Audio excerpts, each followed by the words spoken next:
Okay, so probably a lot of people, by way of maybe AS220 and Waterfire, have heard the word placemaking or creative placemaking, which is essentially this, connecting people to places and making places out of otherwise empty or sort of dull spaces that are not performing as they should.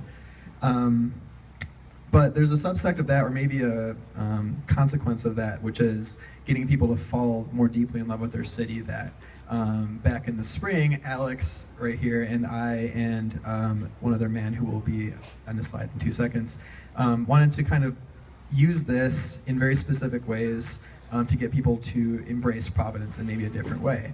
And our vehicle for that, among other things, was Lovecraft. Because I think to get people to fall in love with their city, or their town, or their state, or whatever, you have to show off uniqueness. You have to show them why their place is better or different, or give them individual reasons that their city or town stands out from others. And for us, it was Lovecraft. So this is Niels and Carmen. You may have seen them. They run Necronomicon and the Lovecraft shop in the arcade. And they do that every day. They really show people where Lovecraft was in Providence, where he still kind of exists in Providence, and I think they do a great job connecting people to a history of Providence that isn't very well displayed. So what we came up with was Tour de Tentacle, a weird bike odyssey in Providence. It was originally just part of Bike Month in May, and actually the reason that we did this originally was because there was a Friday the 13th in May, and that was the reason that we came up with this to begin with, was we need something dark and creepy for Friday the 13th. So to put it really briefly, Tour de Tentacle was sort of like a scavenger hunt, puzzle, clue, team-oriented thing, all Lovecraftian, all around the city, so east side, west side, downtown, everywhere. And the idea initially was really to get people exploring, going on their bike in places they haven't been before, and ultimately to kind of see a new side of their city that they hadn't before. So some of the places, this is just a handful. I think we had 17 total places. So we had the John Hay, Columbus, Big Nazo, of course, Public Library downtown, the Athenaeum, and kind of our HQ for the night was the arcade. So we try to get people in these historic places with a different history than they had probably known before, which is the kind of Lovecraftian side of things. And a big reason this was such a success was because our partners gave resources and time to us to get involved, because they were just pumped about it too. So New Harvest, Narragansett, and Big Nazo. Big Nazo let people actually come in and put on costumes and sort of become monsters in that Lovecraftian sense. And people really opened their doors to us, including the Columbus. And that was the reason that this was such a success, I think, was people got to go explore their city in new spaces that maybe they haven't been before, or they hadn't, they've only driven past it or ridden past it or walked past it. And so sort of get people sort of engaging in these places differently. So we completely guessed how many people might show up. We said maybe 25 is our expectation. So we had closer to, I think, 40 people, 45 people participate. We had over a dozen volunteers, and we had, like I said, I think probably like a dozen, entities or places that got involved. So all said and done, we had like 60 or 70 individuals that got with us on this project.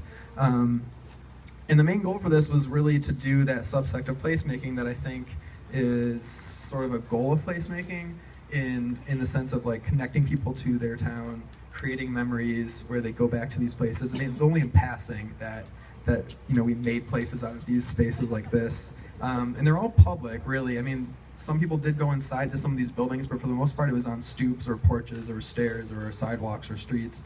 And so we claimed those public spaces for this purpose, and even if it was just transient, we made places out of those spaces.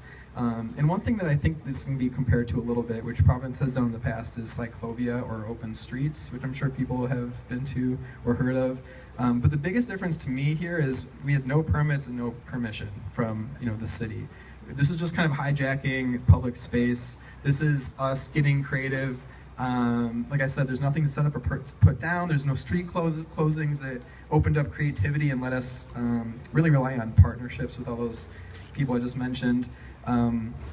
Which I think in a lot of sense is much more beneficial than open streets, which is sort of like a fun little, treat for a while, but this is something that lets us engage more fully with the city rather than small streets.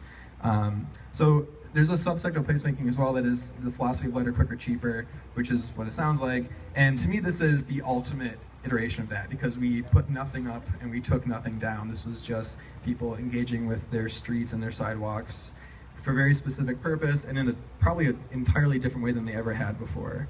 And I should note too that a lot of people didn't even really know who Lovecraft was or know any of his writings or anything. They just were into that kind of Cthulhu-esque like genre or tone or whatever, so they wanted to come out and do this. So it was really okay, anyway, so one great benefit to this as well that OpenStreets doesn't allow, or a lot of other placemaking doesn't allow, is people got more familiar with biking from A to B, from biking east side, west side, downtown, everywhere.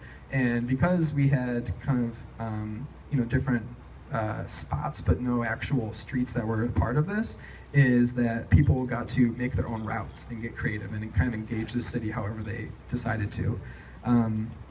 So kind of bring it back home, the whole point of what we're into with our sort of version of placemaking or with this type of event that I hope people can appreciate and maybe come up with their own version of is getting people to make memories, engage with their city in a new way, kind of unlock hidden histories or facts that they hadn't known before. And even if you're not a big Lovecraft person, just kind of engaging with that uniqueness and that weirdness that Providence has that nobody else has. This is our thing that we can claim, tentacles and all.